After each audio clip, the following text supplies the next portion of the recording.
Hello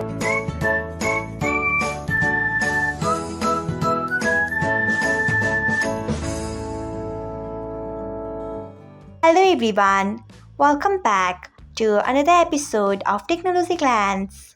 Today, in this video, I'm going to guide you through how you can turn off sync across clients on Discord. So, let's get started. Firstly, open Discord app in your device. Then tap on settings icon. Next, scroll until you find chat.